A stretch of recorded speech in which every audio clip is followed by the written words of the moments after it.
The histories penned by victors speak of golden ages, yet beneath the gilded thrones lie shadowed corners where other tales fester. They are the stories of the unwanted, the accursed tales that suppurate like a hidden wound, ignored until the poison spreads. Of these, few are so compelling as the tale they do not sing, the story of Mohg, the Lord of Blood.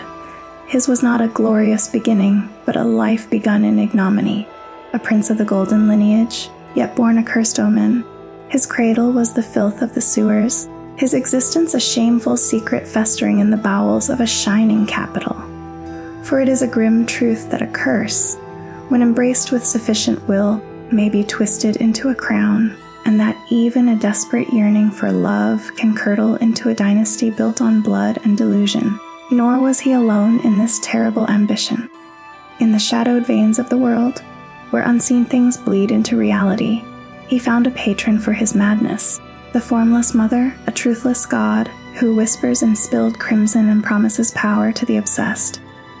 Steeped in his own accursed blood, Mohg dreamed a grand and terrible dream of a throne built upon a mountain of slaughter, the Mohgwyn dynasty.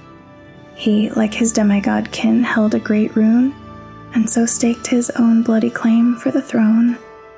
To understand the depths of this treason, one must first look to the nature of the Omen Prince himself and to the Empyrean he dared to steal. While I feel Mogh's story in the base game reached its conclusion when we, the Tarnished, cut him down, I am so grateful that Shadow of the Erdtree has breathed new life into his grim narrative. For me, it has added so many more layers to his motivations and his ultimate fate, and has given us, through the eyes of characters like Ansbach, a much deeper understanding of the culture of his followers. This is my personal attempt to give a comprehensive overview of what I firmly believe is Mogh's complete story, and my own analysis of the Formless Mother, from the blood fiends to the tragic, inevitable collapse of the Mohgwyn dynasty. As I understand it, when the Age of the Erdtree began, Mohg was born of the union between Queen Marika and Lord Godfrey. Godfrey was, of course, the first Elden Lord, and as such, I see Mohg as one of the oldest demigods, alongside his siblings, Morgott and the legendary Godwyn.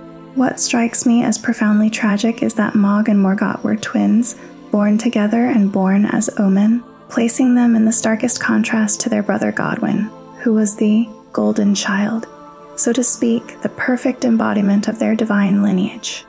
Omen, like Mohg and Morgott, on the other hand, were considered cursed from the very moment of their birth, a detail I find endlessly heartbreaking. But what, in my opinion, are the Omen? I believe the Omen are beings born by chance, sprouting the most grotesque horns that are, to my mind, vestiges of the primordial Crucible. So, what is the Crucible?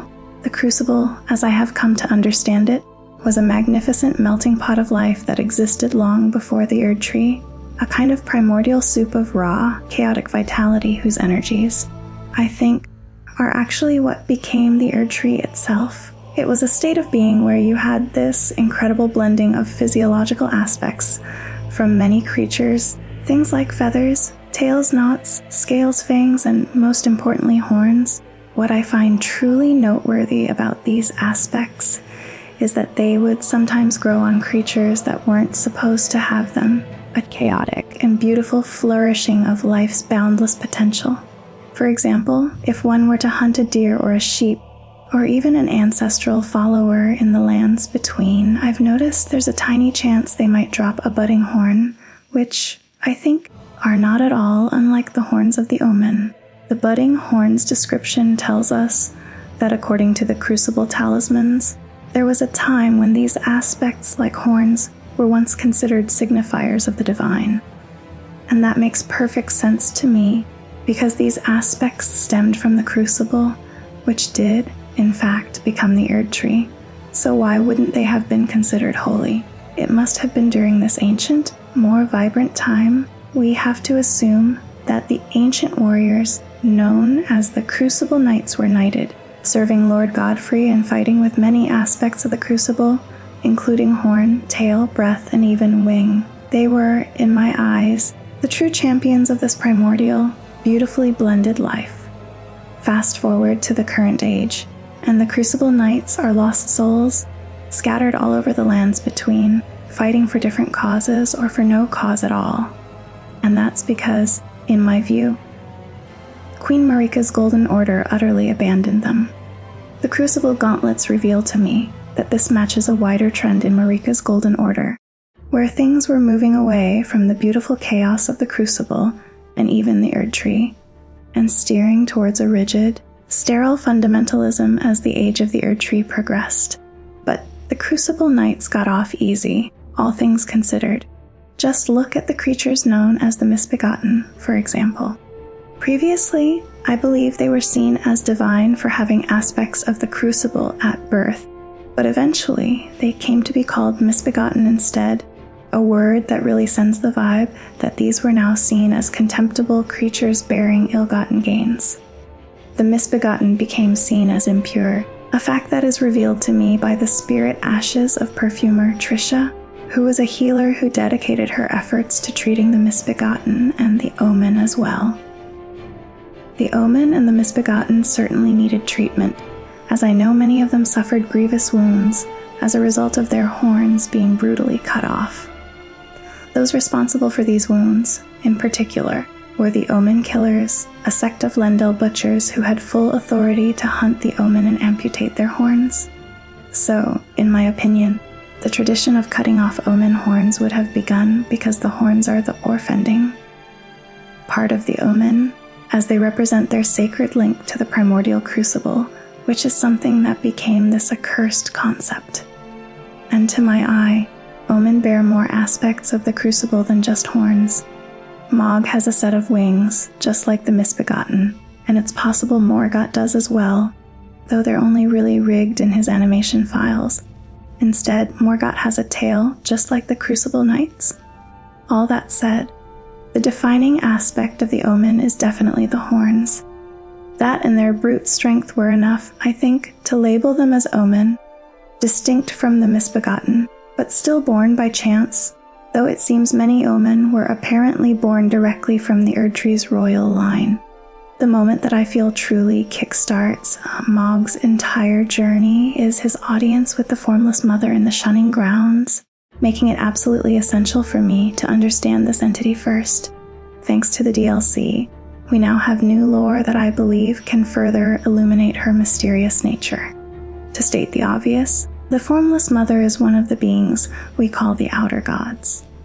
There are precious few direct mentions of them in the base game, but one of the 8 instances I've found refers specifically to her.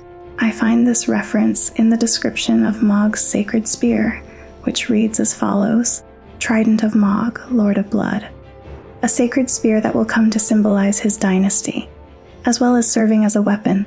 It is an instrument of communion with an outer god who bestows power upon accursed blood. The Mother of Truth desires a wound. This, of course, opens up one of the most debated topics in the entire community. What exactly are the outer gods?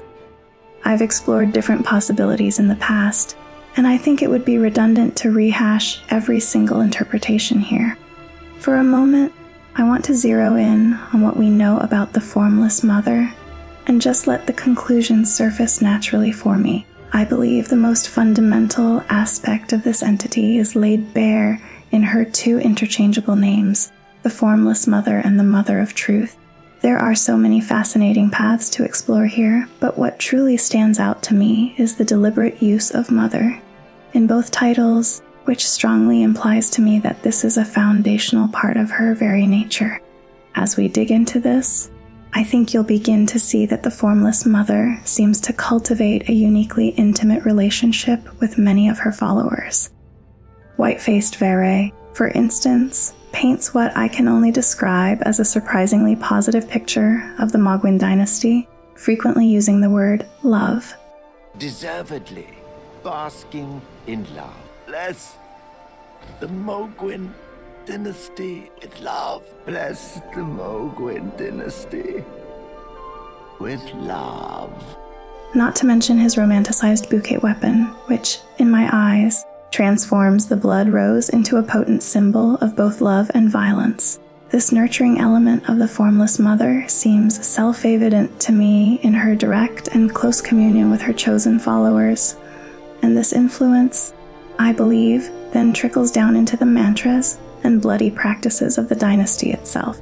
The next aspect I want to focus on is the formless nature of this god, as this is something I feel we can observe for ourselves. Take the weapon art of the Mohgwyn sacred spear, called the Blood Boon Ritual. When a player uses it, they thrust the spear into empty air, yet somehow the spear finds purchase, and blood erupts from absolutely nowhere.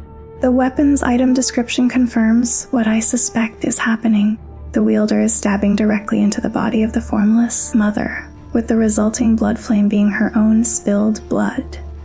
During Mogh's fight, when he initiates his devastating blood curse, I'm thoroughly convinced he is directly wounding her. It seems to me her body is formless and utterly omnipresent, no matter where one stands.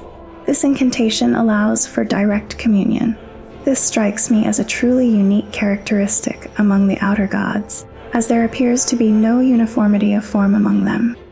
The outer god of rot, for example, seems to have once taken the form of a giant scorpion, a far cry from this omnipresent, invisible being. My understanding is that outer gods are these cosmic, almost Lovecraftian entities that are at once supremely powerful, but also strangely limited in how they can directly influence events in the lands between. Instead of getting their own hands dirty, so to speak, they will often commune through envoys or vessels. In the case of the Formless Mother, it's clear to me that her primary subject of communion, or at least one of them, was Mohg, Lord of Blood. The Blood Boon incantation, I think, gives us a window into Mogh's first meeting with this outer god. It reads of his communion, and the text also describes exactly what happens when you cast the incantation yourself. You thrust your arm directly into the body of the Formless Mother, then scatter her blood flame to set the entire area ablaze. So there's a tremendous amount for me to break down with just this one description. But let's start with the fact that this outer god is presented as both the Formless Mother and the Mother of Truth. What exactly, in my opinion, do these titles mean? Let's start with the Formless Mother, because I feel like that title is the easier of the two to rationalize. She is likely called formless simply because liquid blood is her very essence, and incidentally, I notice that the word formless is also used to describe the dragon communion seal in Elden Ring, which is described as a sacred seal made of fleshy, living fluid, which sounds a lot like blood to me. But I think we need to cast our net beyond Elden Ring to Bloodborne, where I see an extremely relevant parallel to the Formless Mother in the character of Formless Udden, who is also an outer god of sorts. The Odon Carol rune from that game states that blood is the essence of the formless Great One, Odon. And while I absolutely think that the universes of Bloodborne and Elden Ring are separate, I'm completely confident that From Software is reusing a concept from Bloodborne here. So it is that I'm personally convinced that blood is also the fundamental essence of the Formless Mother. I have to assume that the physical form an outer god takes is meant to be reflective of the element they represent. Scorpions are often associated with poison and venom, so it's not at all surprising to me that this was a form the outer god of rot chose to adopt. In the case of the Formless Mother, her formless nature is certainly more esoteric, but I believe it is meant to reflect the flowing, mercurial, and pervasive nature of blood. Blood is a liquid that can run and seep in everywhere, just as the Formless Mother seems to flow everywhere, existing in a realm just alongside the mortal one. Of course, we must also consider the medium through which this being communicates and spreads its influence, blood itself. I know blood is her chosen medium because of her repeated desire for wounds, as clearly indicated by the Mohgwyn sacred spear. So much of the practices, incantations, and imagery of the Mohgwyn dynasty I've found center around the ritualistic spilling of blood. Therefore, I feel we have successfully identified two core elements of this being. It is formless and it communes through blood. Many of the outer gods typically have a material substance through which their influence spreads. with the most obvious analogy for me being the outer god of rot and its dreaded scarlet rot. In areas where the Formless Mother's influence is strong, we can observe corrupted blood swamps and putrid, bloody pools. These faded swamps are well described in the Swarm of Flies incantation, which reads, "The new palace of the Lord of Blood lies in a swamp of festering blood, and these flies are said to spawn from excrement in that land." It seems crystal clear to me that these swamps breed corruption and parasites, yet they also serve a purpose, allowing the Formless Mother and her agents to extend their influence across the land. I believe it is her direct influence that leads to the blood corrupting and physically changing the land and its fauna.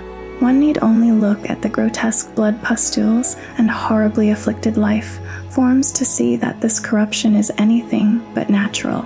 The blood swamps of Mohgwyn Palace, I think, are a grim preview of what the entire world would look like under her undisputed rule. The sanguine nobles are able to literally emerge from pools of blood, as they do in both the Rose Church and Mohgwyn Palace. Mogh himself materializes from a pool of blood, and it seems to me that the stronger one's connection to her is, the greater the control one gains over blood. Thus, my conclusion is that if the whole world were covered in her blood, Mogh and his agents could translocate and appear wherever they pleased, granting them absolute dominion. Coming back to the Formless Mother, she still has a body of sorts. We thrust our arm cross-dimensionally into it when we cast Blood Boon, and when we rip our arm out, we scatter not just blood, but blood flame. Thus, while I think the Formless Mother absolutely has an affinity for any blood, I think her essence is, more accurately, blood flame, and she's not the only outer god with a flame of her own. The Fell God has Giant's Flame, Death has Black Flame and Ghost Flame, Frenzy has Frenzy Flame, and you can even theorize that the Greater Will has the golden fire that spews from the mouth of the Elden Beast and Placidusax. So flame is commonly a sign of an outer god's essence, and I think the Formless Mother is no different, with a blood flame that continues to threaten rupture on those afflicted long after it touches their flesh. The Formless Mother's other title is the Mother of Truth, and this title is a lot harder for me to interpret. The Mother of Truth. What truth? The only character that we know of that the Mother of Truth has appeared before is Mohg, so we're kind of forced to judge her character through his.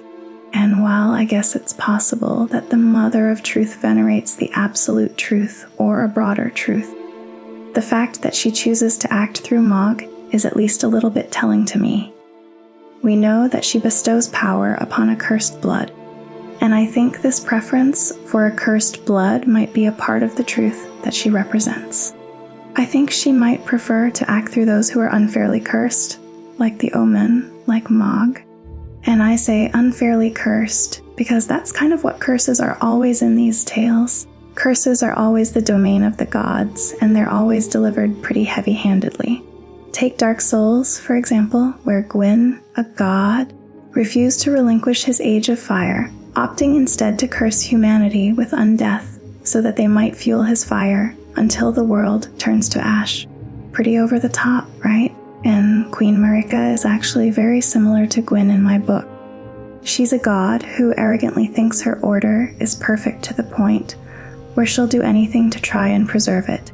Her hubris is alluded to in the Mending Rune of Perfect Order description, which states this, and it's this same hubris that led to the scorn of the Crucible, and I think the curse upon the Omen as well. It is no surprise to me, then, that her followers are so singularly concerned with the spilling of blood, nor why their goddess so craves a wound. It is a simple, brutal calculus in my mind. The more blood that is spread across the land, the more her influence can fester and grow. I cannot help but feel that From Software has given us a history of such a being before, a formless, blood-obsessed entity in another land, Odon of Bloodborne. And given that the scribes of these tales so often reiterate their ideas, it seems only right to me to look to one to inform the other, to better understand the terrible intent behind the Formless Mother.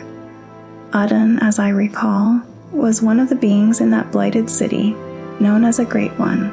These high beings had no uniform shape, though a man can see common threads woven through their kind. I have long argued that the higher or more ancient the Great One, the less physical it became, as if shedding its flesh like a snake sheds its skin. As they transcend, they lose the means to reproduce, for ascending to that state involves aligning one's mind with unseen eyes, gaining insight beyond mortal ken. It is a journey away from the carnal, a path toward pure consciousness, and as a result, we are left with beings nearly formless like the wet nurse, and those who are utterly formless, like Udden, who have left the physical realm entirely behind. One of the great, tragic conflicts in the story of Bloodborne is the endless yearning of the Great Ones for surrogates to bear their children. The third umbilical cord tells us as much. Every Great One loses its child and then yearns for a surrogate. Odin, the Formless One, is no different in this cosmic sorrow. A secret text whispers, "To think it was corrupted blood that began this eldritch liaison." The fact that these beings have lost the ability to sire their own, it makes a grim kind of sense to me, as their bodies twist to become inhuman and, at last wholly intangible, they would naturally lose the ability to breed in the manner of men and beasts. There is a point to this history, I promise, and it has everything to do with Odin's peculiar congress with blood. We find this particular cord on the woman Arianna after she has spent the night of the hunt in Odin Chapel.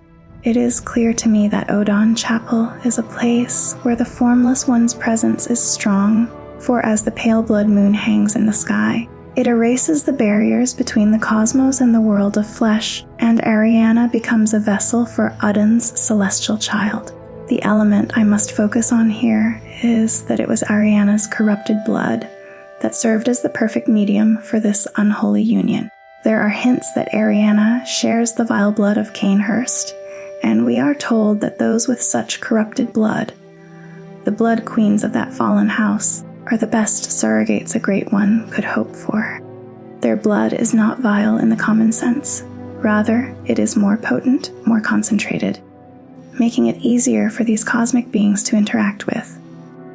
I find this fascinating because the Formless Mother is also an eldritch, intangible being that interacts with blood and, I firmly believe, has a greater connection to the vile bloods of this world, the accursed Omen. The notion that Omen blood holds a certain potency comes to me from a few sources, starting with the tragic battle against Morgott. In his final throes, the grace-given Lord of Lendel can no longer contain his own cursed blood, and he curses us for staining the thrones of his ancestors with it. The thrones, stained by my curse. Such shame I cannot bear, thy part in this shall not be forgiven. The potency of this blood is plain for any to see, as it bubbles and moils like a vile cauldron. In his desperation, Morgott is even able to tap into powers I associate with the Formless Mother.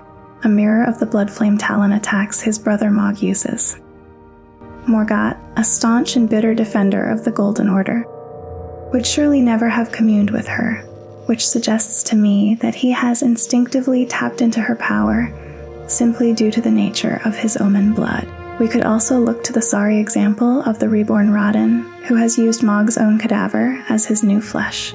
Again, we know that proud Radon would never have had congress with the Formless Mother, yet he is able to naturally call upon her power because he now inhabits an Omen's body. To me, all of this points to a simple truth. The Formless Mother has a uniquely strong connection to Omen blood. She communes through blood, and it stands to reason for me that the more potent the blood, the easier the communion. This is why I believe she was able to commune so directly with Mohg during his long exile in the Shunning Grounds, an event chronicled in the Bloodboon incantation. The Mother of Truth craves wounds. When Mohg stood before her deep underground, his accursed blood erupted with fire, and he was besotted with the defilement he was born into. This paints such a vivid, terrible scene in my mind. What is notable is that this communion did not seem to require the fresh spilling of blood. Rather, the Formless Mother reached into Mohg directly through his own veins, setting his accursed blood alight.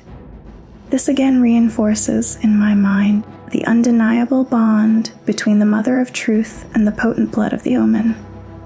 As an aside, I take this description quite literally. We know the Formless Mother's own blood can manifest as blood flame, and so I believe she did the same to Mogh's, a burning touch to alert him of her presence. Her connection to blood is so absolute that I think it can even lead to monstrous physical transformations. I will soon speak of the blood fiends and the wretched manflies, both of which I believe are examples of how the Mother can warp and twist physiology when the connection is strong enough. We can see this in Mohg himself. In the second phase of his desperate battle, he communes directly with her, and she rewards his faith by granting him a full and terrible pair of wings. If you look upon his back, you can see he already seems to possess a pair of useless, stubby wings, much like those of some unfortunate misbegotten. So, I do not think she granted him wings from nothing. Rather, I believe she nurtured and grew the curse Mohg already carried within him. One thing is starkly clear to me: the Formless Mother can grant those of Omen blood incredible, terrifying powers. A demigod backed by an outer god is a force that can shake the very foundations of the world. Look to Millennia and Mohg, arguably the two most powerful demigods left in this shattered age. The corrupting power of blood is so strong that it can even stain the Elden Ring and its holy runes. We see this in the case of Mohg, whose once a golden great rune has become drenched and warped by his accursed blood. The power of blood and the influence of the Formless Mother are, in my opinion, fully realized in the Lord of Blood, and they are forces to be reckoned with. Given all we have discussed of the Omen and their blood, it makes perfect and terrible sense to me that the Mohgwyn dynasty is a house bound not by birthright, but by Mogh's own blood. We witness this grim transfusion firsthand when we swear our oath and become a pureblood knight. In that moment, we see Vere take our hand and inject something sharp beneath our fingernail, a violation that causes us to reel with pain. Oh, good heavens. Clench your teeth or something. This is confirmed for me by the profane item we gain, the bloody finger, whose description reads, "Glistening blood has been siphoned into the nail of this finger. Its sickly pale skin feels nothing now, but the nail still aches with the sweetest pain." I believe this is not just some trinket, it is our own finger, forever changed by Mogh's blood. His blood has been siphoned into our very flesh, changing us, binding us to his dynasty and to his Formless Mother. The transformative effect of this blood is further read upon our very eyes, one of the three events that can permanently alter their hue, in this case to a murky, ominous red. I am certain this blood is Mogh's own Omen blood, because other members of the dynasty, such as the sanguine nobles and even the lowly Albinorics, seem to bear the twisted horns of the Omen, suggesting to me that all who join this house share in Mogh's curse and his power. This makes a grim sort of sense to me for several reasons. Primarily, it makes Mogh's dynasty an artificial one. To clarify, traditional dynasties are family trees, houses connected by royal blood passed from father to son. Mogh's house, however, is connected through the shared, transfused blood of its members. Given that his dynasty is a makeshift thing, a gathering of outcasts united more by ideals than by birth, it is through this dark sacrament that it becomes a true bloodline in my eyes. Additionally, if Omen blood truly serves as a medium through which the Formless Mother can act, then it seems to me that each new member is brought that much closer to her through this transfusion. This profane process is so integral to the dynasty that it is the very reason Vere was brought into the fold. We learn this from the War Surgeon's gown, which reads, "Off the surgeons abducted by the Lord of Blood, none were able to tame the accursed blood." None but Vere, that is, Vere and other sawbones were captured by Mohg, so he might have someone with medical training perform these necessary, delicate transfusions. Vere was the only one to master this grim art, and as such, he holds what I see as an extremely important and terrible position. He is both recruiter and master of ceremonies for the induction, the high priest of this bloodbound faith. So, what does this tell us of the Formless Mother, and of the outer gods as a whole? I think they are eldritch, cosmic entities, great powers centered around a particular element or concept, whether it be rot, death, chaos, or blood. In the past, I attempted to align these outer gods with the Japanese concept of kami. While my understanding has since evolved, I still believe they are both cosmic beings, and yet also manifestations of elements that exist within the material world. It is clear to me that each outer god vies for dominance, seeking to spread its influence through its chosen material and its mortal intermediaries. Everything associated with the Formless Mother suggests to me that her primary desire is for blood to be spread, whether through the wounds inflicted upon her own formless body, or through the blood spilled by the bloody fingers of the Mohgwyn dynasty. I believe this is the very essence of the Formless Mother. She is simply the deity that is intrinsically connected to the power that lies within blood. While this may seem simplistic, one must consider how important blood is to every living thing. It is the vital fluid that runs through the body, just as she, I believe, flows unseen around the borders of reality. As for her title, Mother of Truth, my take is a grim one. Beneath all the layers of titles, heritage, social class, and even flesh, we are all just blood. Once everything else is stripped away, there is nothing truer than our own blood. The strength of her connection to this truth is, I think, well explored in the tales from the shadow of the Erdtree. There seems to be a consensus among some scholars that the Formless Mother is somehow responsible for the ancient curse of the Omen. I am not sure how this can possibly be correct. For one, it is plainly stated that Mohg first stood before the Formless Mother deep underground, and he was only in that wretched mire because he was already banished there for being Omen. It follows for me that he must have been Omen long before this fateful meeting. What's more, when he did stand before her, the texts say his accursed blood erupted with fire. Thus his blood was already accursed when it was set ablaze. And finally, the scripture says Mogh was besotted with the defilement that he was born into. He was born Omen, like all the other sad, horned children, born to be shunned and cast away. But I think I see the reason that men argue the Formless Mother created the Omen, and it lies with Morgott, Mogh's twin brother, who also has attacks of blood flame.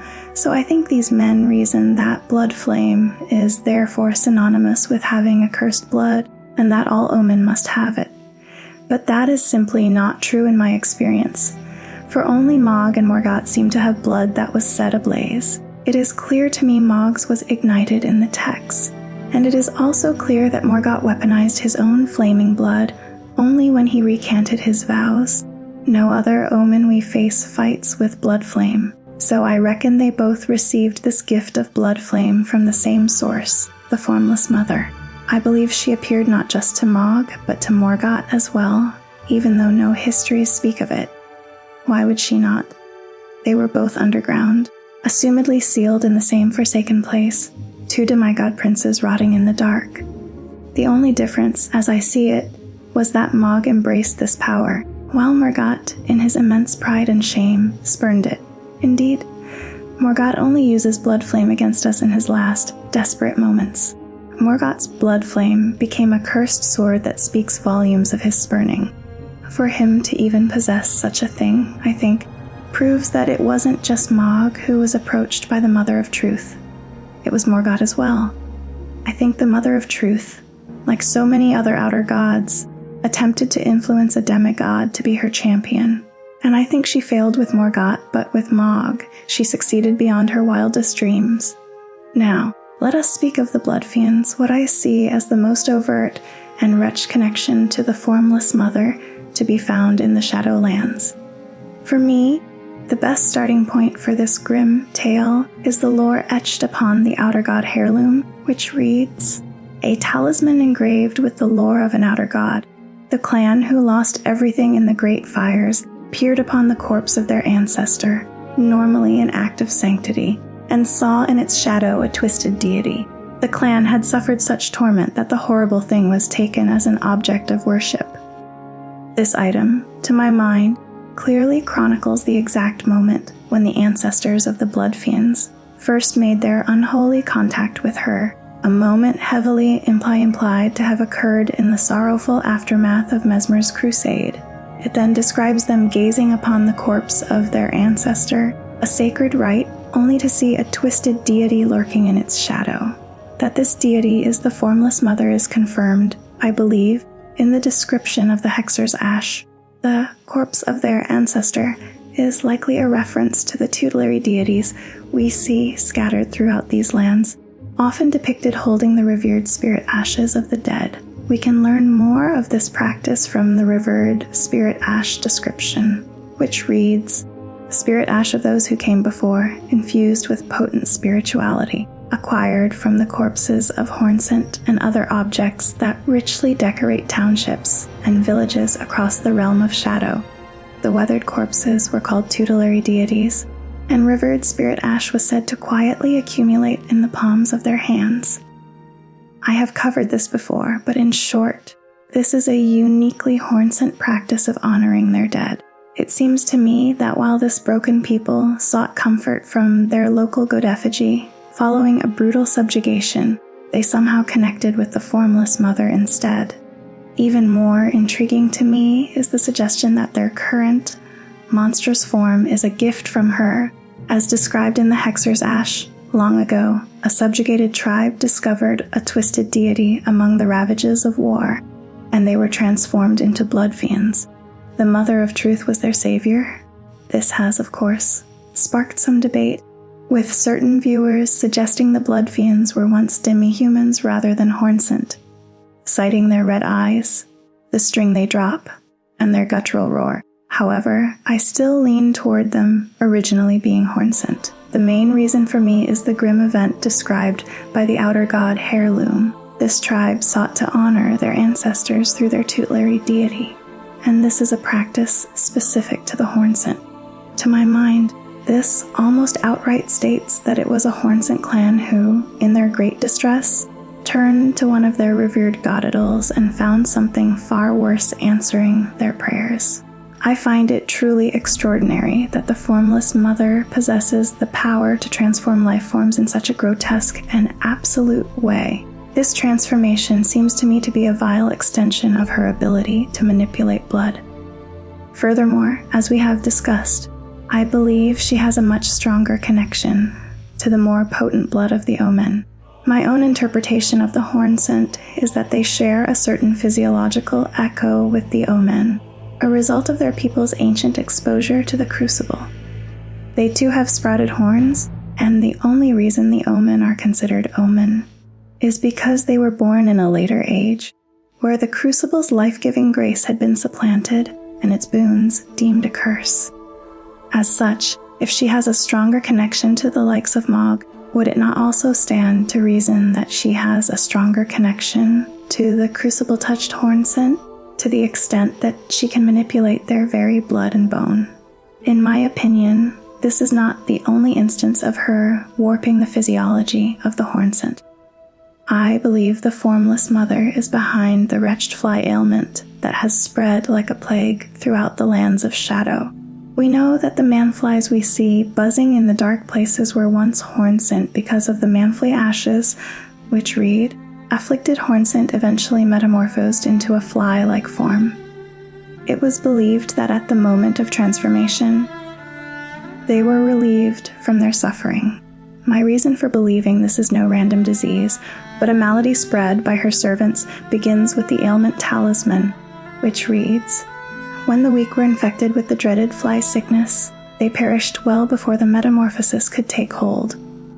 Oddly, those who cared for the infected and made certain they were given a proper burial were never afflicted themselves.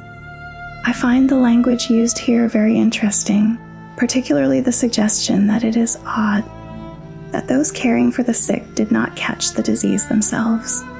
In the annals of our own medieval times, physicians often succumb to the very illnesses they were treating. Why not these healers?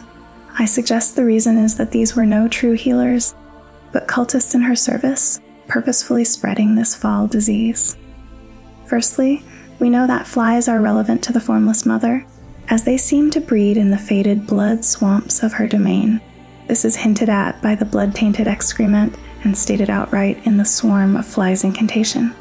Indeed, in the lower moats of Billurat, where many of the manflies reside, we can see the beginnings of a blood swamp brewing.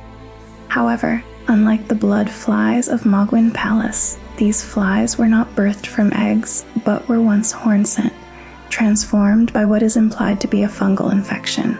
I believe the infection to be fungal because of the fly mold item they sometimes leave behind. But why do I believe the so-called healers are responsible? I look to the placement of the manfly enemies. In many instances, they are accompanied by another, very particular enemy type that stands out to me, unique: black horn-sent spirits. At first, I thought these were random apparitions, but as is so often the case with the tales of From Software, very little is done without grim intent. These spirits are unique because they can not only buff the wretched manflies, but can also cast swarm of flies, an incantation specifically and intimately associated with the Formless Mother. I therefore suggest that the healers mentioned in the ailment talisman and these black spirits are one and the same. They are her cultists, spreading this fungal plague under the guise of selfless healers. As for their purpose, we can only speculate. Perhaps it helps spread her influence if these manflies are her creation, forever tied to her domain. Ultimately, I believe that if she were to ever be victorious, more of mankind would be transformed, resulting in a vast and terrible landscape of blood swamps, inhabited by buzzing manflies where men and women once stood. The blood fiends seem to rely on blood sacrifice, even upon themselves. The second of their specialized implements, the blood fiend fork, reads, "Weapon used by the blood fiends," a ritual implement for blood offerings to the Formless Mother. At times, the blood fiends will spill even their own blood using these forks. What's important to me is that they consume both the blood of the Formless Mother, likely strengthening their connection to her. Such an act could be seen as a dark parallel to the Christian practice of communion. This ritual is no doubt a crucial part of their religion, as evidenced by its position on the altar in Rivermouth Cave. What could be more divine than consuming the blood of your god? In short, it's clear to me the Formless Mother has a long history outside the Mohgwyn dynasty with the same goal of spreading blood and expanding her influence. However, these efforts pale in comparison to what I see as the Mother of Truth's greatest asset, Mogh, a being whose influence and power far eclipse that of her former servants. Mogh's ambition and the seat of a new dynasty, after all. Mogh is a demigod with blood ties to the royal family of the Erdtree dynasty. Yet this dynasty rejected him because he was born with the Omen curse. Mogh, like others of his kind, was born with horns that I know would have been considered divine during the age of the Hornsent, but are now disdained. In the end, I feel that both Mogh and Morgott weaponized their trauma. For Mogh, we can look at the cursed blood pot, for example, which is a haunting reminder. It's basically saying that Mogh remembers being attacked for his accursed blood as a child, and considering the blood specifically motivates spirits to attack. It might be referencing Mogh's experience of being haunted by evil spirits. According to the Omen smirk mask, so with this cursed blood pot, now Mogh could give others a similar experience the Mother of Truth craves wounds. She desires bloodshed. Swarm of flies, blood boon, blood flame, everything to do with her, I find, is designed to let the blood flow. So the Mother of Truth's base desires are quite simple to me. But does she want more? Where do her goals end, and where do Mogh's begin? Well, beyond specifically wanting to empower the accursed, and beyond craving bloodshed, the Mother of Truth doesn't seem to want much else. Take Mogh's sacred spear, for example. It's called his sacred spear, and all it seems to do is pierce the Formless Mother, coating the blade in her blood flame. That's it. That's the communion. What's more, this sacred spear is a design that will come to symbolize his dynasty. Not the Formless Mother's dynasty, Mogh's dynasty. The Formless Mother might enable this, but at the end of the day, she is behind Mogh's dynasty, but she's not the face of it. So the most you could say, I think, is that she has ambition, yes, but she's not interested in being this god that's worshipped. I think that's very fitting for an outer god, actually. Instead, it's Mogh's ambition that we should talk about. And it's Mogh's ambition, I believe, that led him to leave the sewers long ago, probably as soon as he could overpower the shackles that bound him there. This battle you have down here with Mohg is actually with an Omen illusion, not unlike the fight that you have with Morgott's illusion. Omen have this ability to conjure illusions, something we can sort of infer from the soundtrack, which calls them Omen illusions. Morgott uses his illusion to hinder the tarnished. His is pretty easy to understand, but it's kind of hard for me to understand why Mogh's illusion is down here in the sewers. Mogh's true location is a bit of a mystery, so maybe he put the illusion here to throw trackers off the scent and sort of pretend that he was still in the sewers. Or did he leave it here to prevent access to the frenzied flame? Because his brother Morgott does something similar down here after all. This illusion of Mohg might even be conjured up by Morgott, because I just noticed that it seems to erupt into golden particles when it's defeated. Still, it's impossible for me to know for sure. Anyway, nearby you can find an Omen shackle. These shackles have lost most of their power now. And indeed Mohg has long escaped the sewers, and not even the All-Knowing knows where to find him. But he's here, somewhere underneath the land of Caelid, a so-called Lord of Blood who rules in the ruins of an ancient civilization, which he has decided will be the seat of his coming dynasty. This place is drenched in blood, swarming with Mogh's servants, and the crumbling palace itself is awash with the Formless Mother's blood flame. But it was not always this way. The map of Mohgwyn Palace reads of a time before. So, this ancient civilization existed long before Mohg. What was this place? This ancient dynasty isn't given a name, but everything here should look very familiar to any keen observer. The underground woodland evokes the one found in Siofra. The statues depict the same bearded figure as the statues in Old and Or. These are, to my eyes, the remains of an ancient dynasty that can be found all over the lands between. And Mohg has very intentionally started to build his dynasty on the remains of their own. Mohg calling his rule a dynasty is, I feel, intentionally evocative of the ancient dynasty. We know about this ancient dynasty because of the oracle bubbles, which are the sorceries of the Claymen who served as priests in the ancient dynasty. The description goes on to state, the Claymen search for lost oracles within their bubbles. There's much more to be said on this topic, so I won't go too deep into this for now, especially since their culture doesn't really seem relevant to Mohg at all. Because I don't think Mohg is intent on reviving the old dynasty or continuing it. Rather, item descriptions stress that his is a new dynasty, and if there's anything from the old dynasty that he does use, like the architectural remains of the palace or even possibly the antiquated Latin that he speaks, I feel he might be trying to evoke the old dynasty because he might have envied how widespread the old dynasty was, and I think he wants his dynasty to have this air of legitimacy, something it sorely lacks at the moment. In my eyes, and I see no other way to put it, the Mohgwyn dynasty is an ideological rebellion against the Golden Order's ideals. This is evident even in the induction ceremony, where one is required to stain a white cloth with the blood of their own finger maiden. For your final trial, soak the cloth with a maiden's blood. Normally this ritual would involve killing one's own maiden and recanting the wisdom of the two fingers. But since you are maidenless, the blood of anyone's maiden will do. A truly horrific act of severance. Mogh's new dynasty is very different from the old, a nature I feel the swarm of flies incantation sums up perfectly. These flies can be cast as a blood oath incantation. Spells I believe are directly linked to Mogh's own power. But aside from the incantation, these flies also spawn from the blood-tainted excrement that you can loot in this area, which I find contains dense colonies of them. The roped fly pot, I think, elaborates on their origin, stating specifically that these flies spawn from the excrement of carnivorous beasts, of which there are now many in the new Dynasty, all festering with bloody pustules and being even tougher than their kin on the surface. So yeah, not a great place in my opinion. And yet many disenfranchised beings still seem to choose to reside here, soaking in the festering blood swamp, which brings us to the Albinorics here. In a way, I see the Albinorics themselves as having a cursed blood, not unlike the Omen.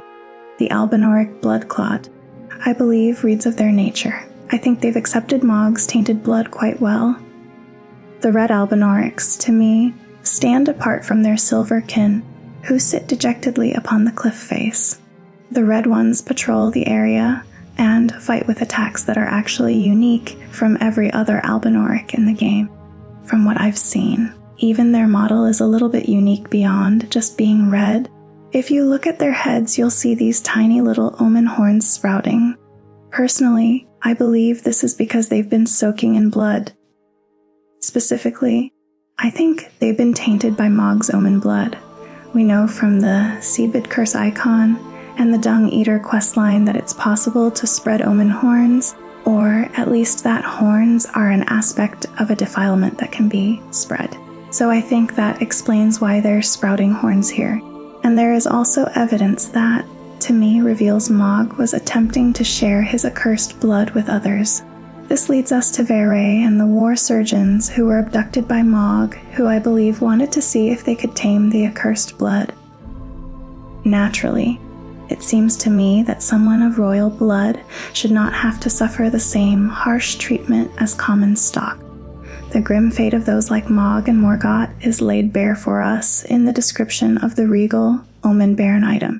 Omen babies born of royalty do not have their horns excised, but instead are kept underground, unbeknownst to anyone, imprisoned for eternity. And so it was, I believe, that Morgott and Mohg found themselves cast into the subterranean shunning grounds, the dumping grounds for royals who could neither bear to kill their monstrous progeny, nor stand the very sight of them. The risk of their escape had to be eliminated, and to ensure this, I think the authorities of the Erdtree made use of special fetishes, seemingly attuned specifically to the boys.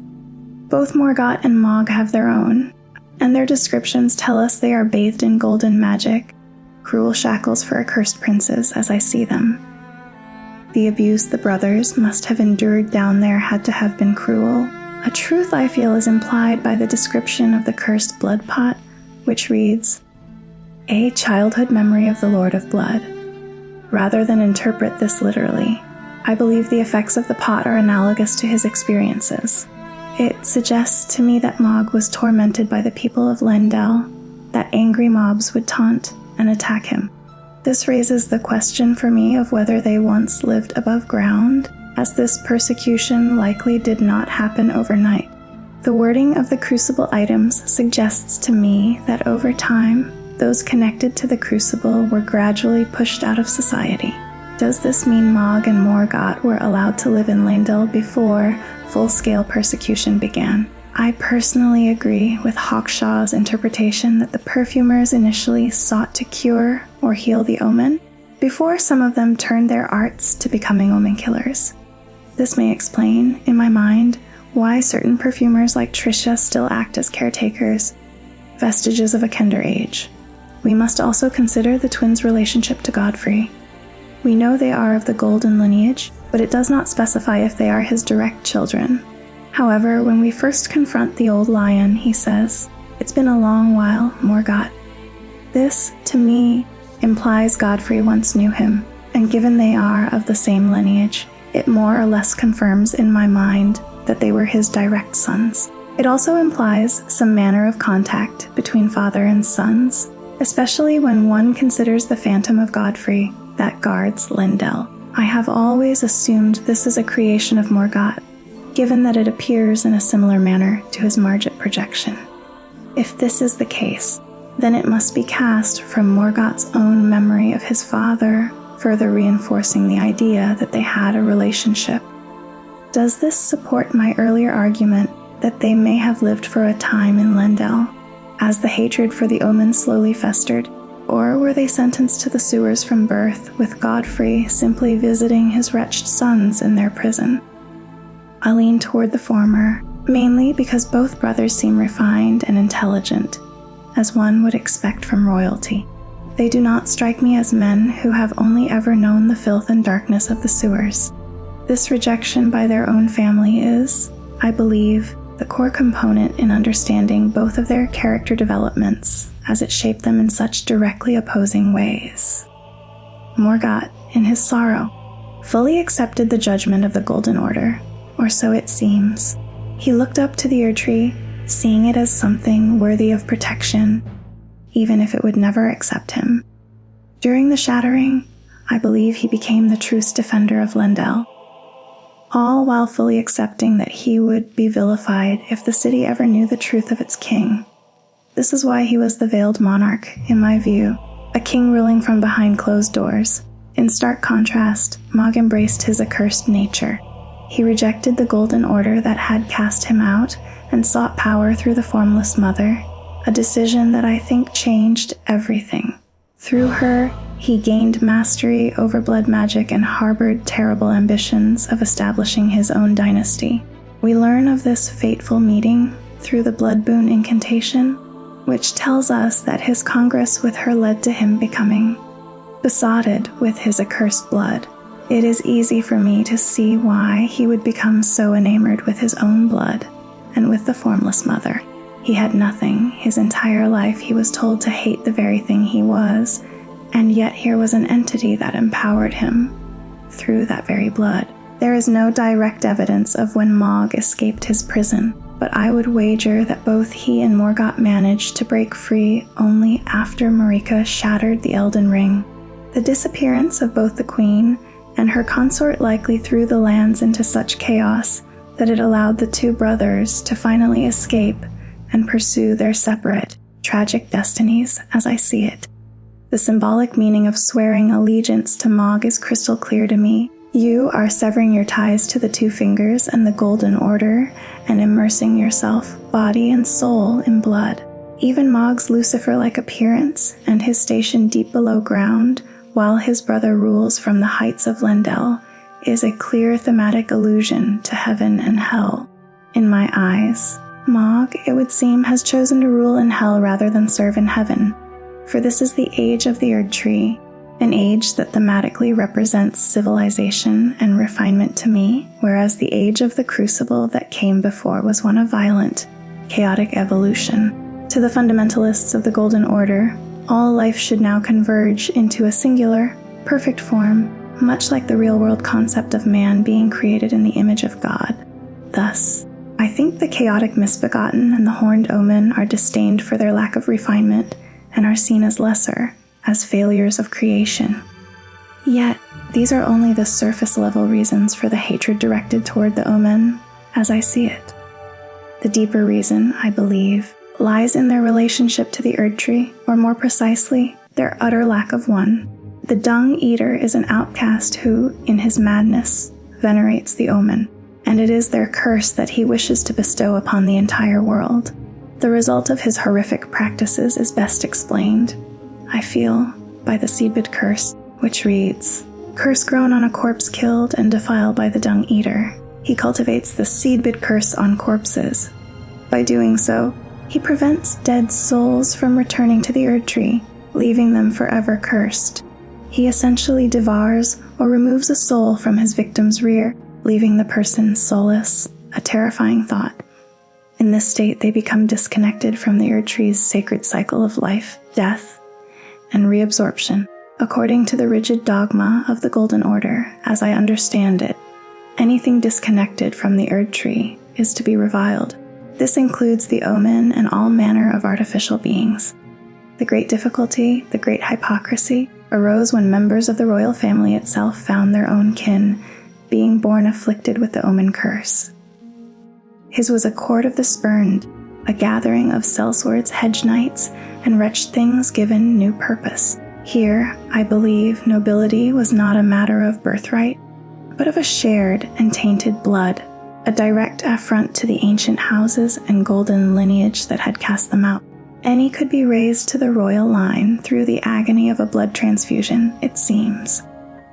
A lowly tarnished could become a knight. A sanguine noble's title was granted, not inherited. It is a family bound by ideology, not birth, a grim meritocracy for the damned, in my opinion. It is little wonder, then, that his soldiery is filled with the wretched Albinaurics, those artificial beings hunted and disdained by the Golden Order. Lured by the promise of acceptance, they flock to him through the hidden portal in the consecrated snowfield, a route so convenient it was likely the very path Mohg used to steal the slumbering Miquella away. Dearest Miquella, you must abide alone a while. Welcome, honored guest, to the birthplace of our dynasty. Miquella is mine and mine alone. Tres, duo, unus, nihil, nihil, nihil. I can see it as clear as day. The coming of our dynasty. Mohgwyn. I suspect. Call them slaves or soldiers, it matters little.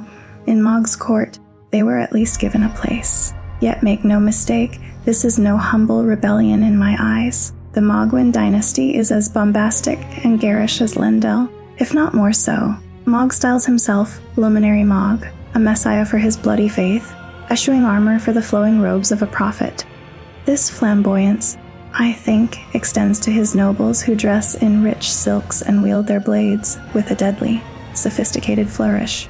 They are the future magnates of his new world, granted titles in preparation for the coming ascendancy.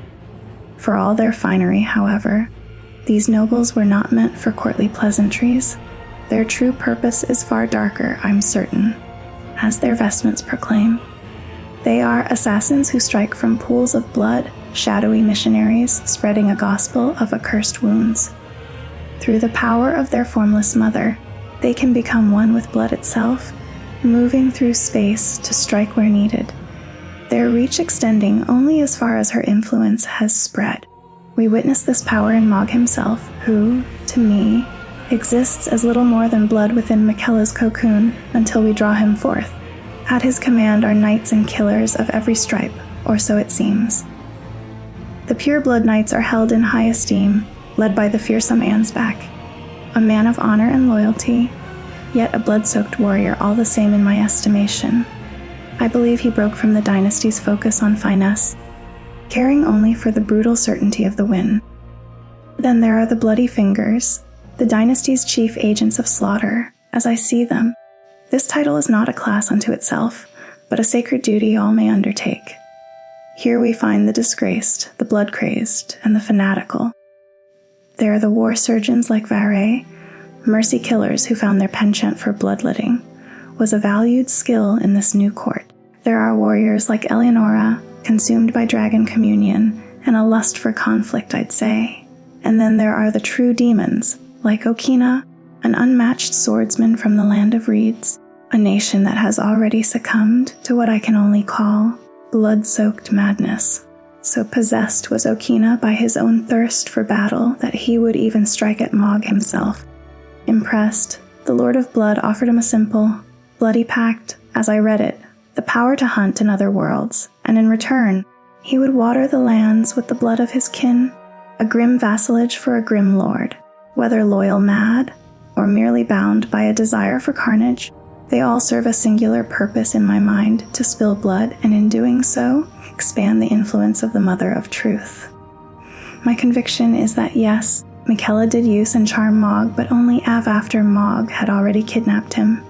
This, of course, raises the question, if Mohg was going to kidnap Miquella anyway, why does Ansbach hold such a profound grudge?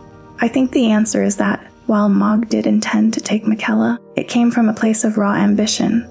However, when we finally meet Mohg, he seems utterly besotted with Miquella exhibiting an obsession that, to me, goes far beyond mere strategic utility.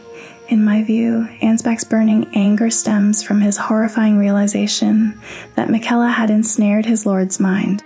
Mohg was no longer advancing the Dynasty's agenda. He was trapped in a lovesick fantasy. The Pureblood Knight Medallion confirms this for me, reading that Mohg yet slumbers beside the divinity, which suggests he has been completely inactive, doing nothing but slowly corrupting Miquella's physical form with his blood. I believe Mohg was charmed into thinking he was transforming Miquella into his god, but in reality, he was just a puppet advancing Miquella's own grand designs. This spectacular folly was actually hinted at in the base game all along, I think. Mohg's remembrance reads, wishing to raise Miquella to full godhood, but no matter how much of his bloody bedchamber he tried to share, he received no response. The reason he got no response, I'm absolutely certain, was because Miquella had already left the building, having made a complete and utter fool of Mohg. Seeing his lord trapped in this delusional state, Ansbach took matters into his own hands and attacked Miquella, only to be charmed himself. This, I am sure, is why we don't encounter Ansbach at Mohgwyn Palace. He has already been bewitched and has followed his new master into the land of shadow. I can't help but wonder what would have happened if Mohg had actually succeeded. What we see in Mohgwyn Palace is, in my opinion, a terrifying preview of what the world would look like under his rule, festering swamps of blood, a social order that actively encourages bloodshed, and a bizarre, twisted form of honor. This nightmarish landscape would be populated by corrupted beings like blood crows, dogs, blood fiends, and those horrifying sanguine nobles. This really illustrates, for me, the deeply nuanced nature of Mohg and his followers. The Dynasty is, without a doubt, a blood cult that would bring unimaginable corruption to the world, yet I see a strange and compelling nobility in Mohg's leadership that inspires unwavering loyalty, even love, from his followers. In many ways, I feel Miquella had already toppled the Mohgwyn dynasty from within before we even arrived. Gideon's description of Mohg as being deluded is, I think, painfully accurate. Under Miquella's subtle influence, Mohg led his entire dynasty to a pathetic dead end, leaving it to simply rot and stagnate. That is, until the Tarnished arrives, and we challenge Mohg for his great rune, finally bringing his tragic delusion to an end. His is a throne built on a fever dream of blood, a dynasty whose foundations were never stone, but delusion. He was a prince born into a curse, who, I believe, found a god in the darkness that mirrored his own defilement, a specter that whispered promises of power into the hollow chambers of his suffering heart. He sought to forge a crown from his own agony, to build a glorious, sanguine throne for his beloved Empyrean, yet in the end, he was but a vessel for another's terrifying, silent power, a mere pawn in a divine game whose rules he never truly understood. His story, for me, is a harrowing testament to the seductive poison of obsession, a cautionary scripture written in blood. It speaks of a lord who saw a coming dynasty in the dying light of his own fixation, a king who ruled over nothing more than a bloody bedchamber and a silent, slumbering god who had long since abandoned the mortal stage. In the final, dying echoes of his fallen house, a knight's last breath offers a prayer not to a god, but for the future of mankind, a world free from divine puppeteers. This, I feel, is the true and terrible legacy of the Lord of Blood, a grim warning that the most monstrous thrones are often built on the most loving of intentions, and that true freedom is only found when we finally cease to bleed for the gods who were never really there for us at all. And once again, that is it for the video. Please like and subscribe if you like it, and thank you so much for being here. Take care.